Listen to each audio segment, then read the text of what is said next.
Okay, hello, Ms. Fresco. Hello. Okay, Ms. Fresco, just for the record, my name is Hterrazas.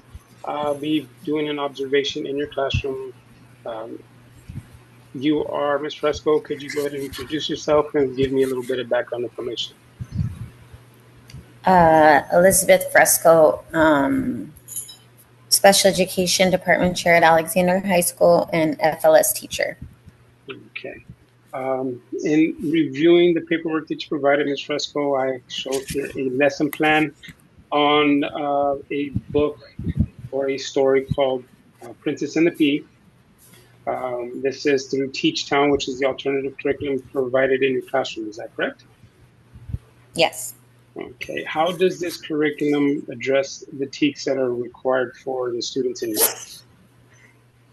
In the areas of speaking and listening, reading, language, and reading, again, students are expected to state and recall facts about royal families and locate um, the the place that the story is happening, um, which is in Denmark. So they would have to also know. Ugh, hold on, because it moved. Hold on.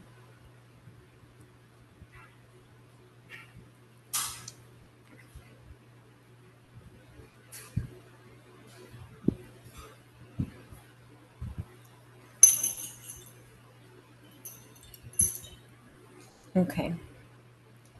They'd have to recall facts about royal families and locate Denmark on a map. They use the text and images to identify basic theme, demonstrate an understanding of the word graceful, and then with supports, they'll be able to describe character, setting, and plot.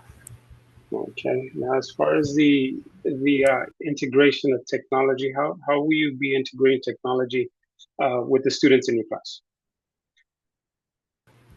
The whole Teach Town curriculum is online, as well as utilizing internet and world maps.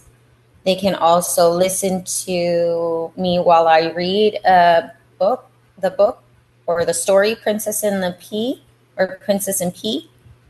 And they can also watch a short video about the story online. Okay. In order to differentiate the activities, are there other things outside of the curriculum or the program that you plan for or use?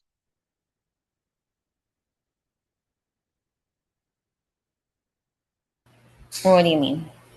Like, are there any other additional activities in order to address the diverse needs of the learners in your class? Because I know it's an FLS unit, so you have varying levels.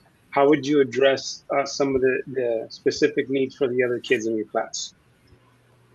Because I'm assuming they don't all access the computer. So, It would be through kinesthetic and sensory learning that they could, since the princess in the story goes over to the castle to sleep, we could get pillows and blankets for them to touch and know where she's at. And then they hide an uncooked pea in the bed.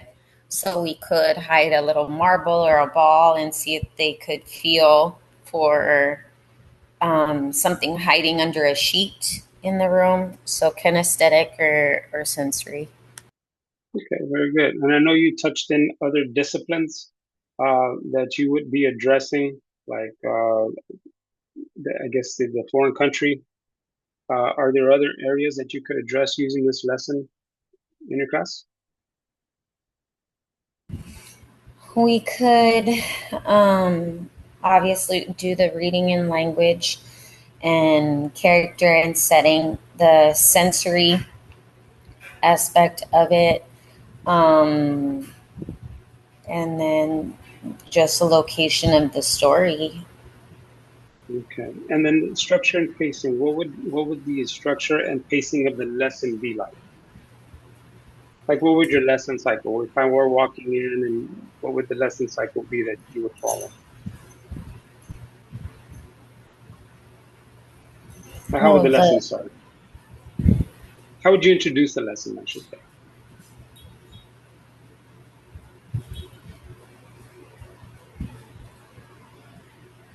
um, maybe go through a review of what they have already learned and ask them to recall what they know about royal families, or if they know about royal families like king, queen, princess, princesses, um, and ask them what they've heard about them. Then be able to show them a map of where there have been prince and princesses and kings and queens, and specifically point to the area in which they're learning. Um, and then read them, start or explain to them about the story that they're going to learn about, and how the story is almost 200 years old. Ask them to tell me what an author is, what the front cover, the spine, back of a book looks like, how we hold a book, review components, author, illustrator, and then show them a picture of the Princess and the Pea, and then talk to them about what the roles of an illustrator does to make the book um, further enhanced. Okay. And as you're going through the lesson with the students, how can you identify ways that they are understanding or checking for understanding? Uh, It's as all far as based on their IEP. Some of my students, 2 out of the 12 or 13 are verbal. The other 10 to 11 um, are sensory, or they're just on visual. So it's a matter of holding gaze, reaching for the book if I'm walking around showing them the story, um, holding gaze, whether they're laughing or clapping, um, sitting while we're speaking. okay. And then in communicating your results, how do you provide feedback to the parents as far as how they're doing in the class? How are they responding to the activities? How would you communicate that to the parents? I have a daily communication with most of my parents, whether it be on the phone or a daily communication log, or when they come to pick up their students after school, then they'll get the feedback on how their child's day went, and academically, if they were able to participate or not participate in the lesson. And then this data, I mean, obviously you say that it's a daily log provided to the parents. Is this data also used to develop or to identify student strengths and weaknesses? For their IEPs, yes. So it all ties in from the TEKS to the essence statements for Star Alt 2. And then depending on how they respond or don't respond to the lesson or the activities, adjustments can be made to their IEPs and response methods. Okay. And then in your classroom, you did say you had about 12 or 13 students. Are there any, um, I guess, needs or situations that you account for these students? They have different levels, behavioral, emotional, any types of needs that I would witness when I'm in the classroom with you? Well, all of the above. I have 2 students that are verbal that may participate or give answers. I have 4 or 5 that have severe behavioral issues that need to be monitored, whether they're up, touching, hitting, trying to elope. Um, 3 students that have toileting issues that need to be changed probably 2 or 3 times midway through or during the lesson due to their medical needs. And then just to be cognizant of the student to staff ratio. Okay. So if a problem does arise, or how do you address those during the lesson to ensure the continuity of the lesson?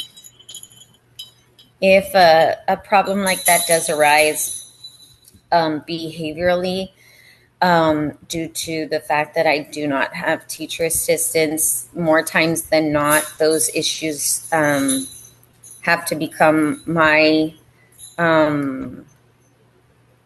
concern, depending on the behavior. So the substitutes can try and keep the lesson going. If not, they maintain control and calmness with the other students while I try to de-escalate the behaviors happening. Okay. So the assistants basically continue on with the lesson while you address the behavior.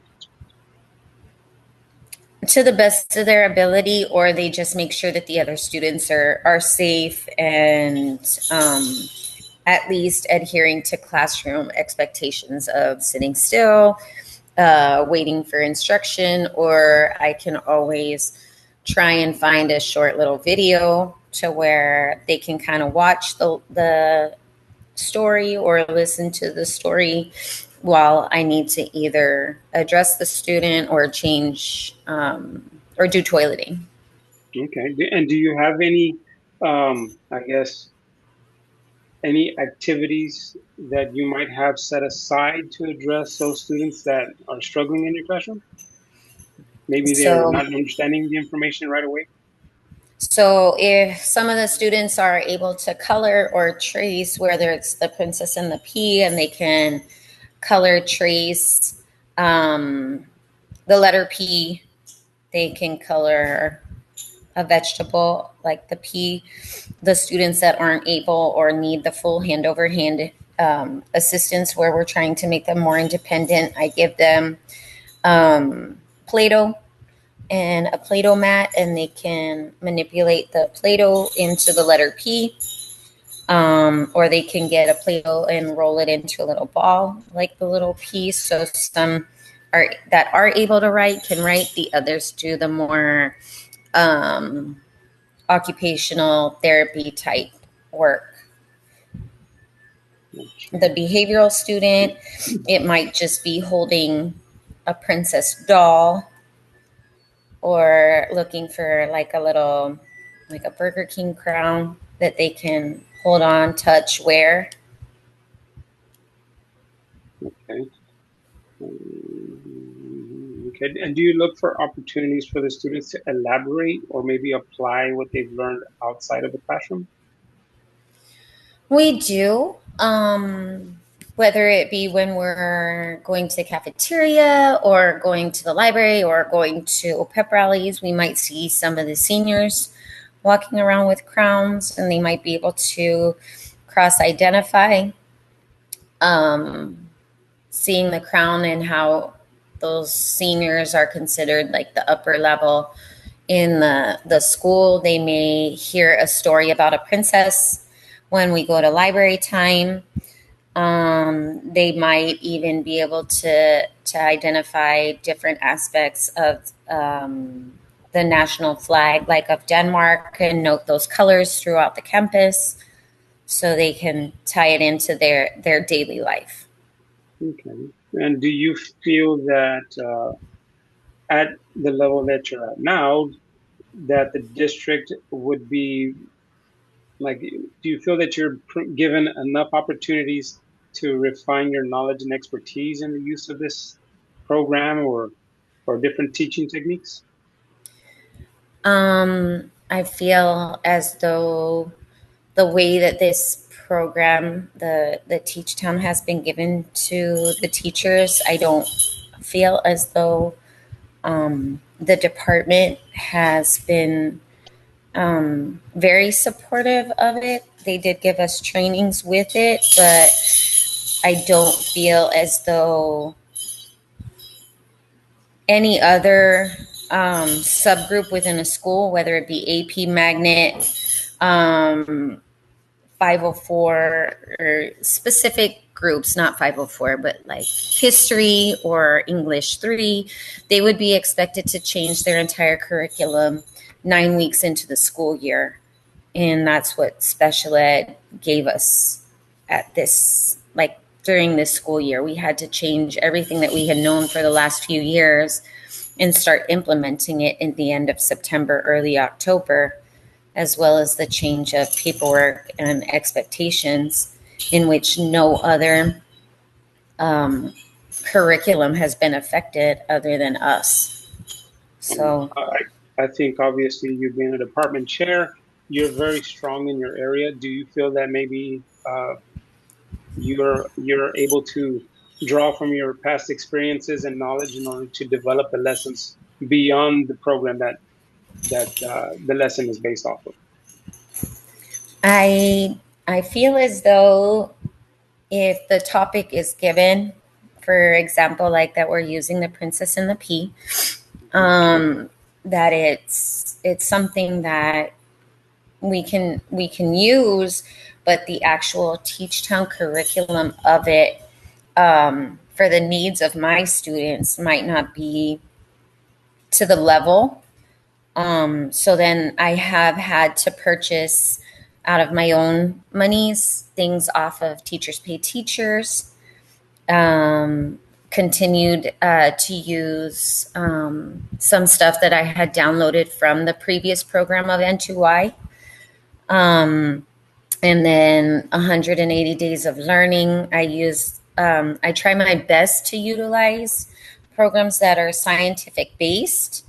But right now, the Teach Town curriculum was given to us so our students could feel included or have inclusivity when they're around their peers. So the idea they gave us, or the trainers gave us, and special ed department for this program, was if somebody at lunch is talking about Robinson Crusoe, our unit students would feel as though they were able to participate in that type of conversation while being around their peers. But again, it's the needs of the students. My students are almost pure exposure based. So the fact that they need to know about Robinson Crusoe or Princess and the Pea, it's great with the basic ideas of the theme, the setting, the characters, all of that. For functional living skills, it would fall on the teachers or myself to implement how it would go cross genre to their daily lives when they're learning more functional vocabulary, stop, go, boys' restroom, girls' restroom. There would have to be a tie-in to that. Okay. All right. I think that's about all I have as far as questions for the pre-conference. I'm looking forward to seeing the lesson, and maybe we could even come up with some questions to talk about the post-conference. I know you brought up some concerns about your professional development. I'll do some research, and along with the observation, we'll see which areas we can address at that Okay. time. Okay, we'll see you soon, Ms. Fresco. Thank you. Mhm.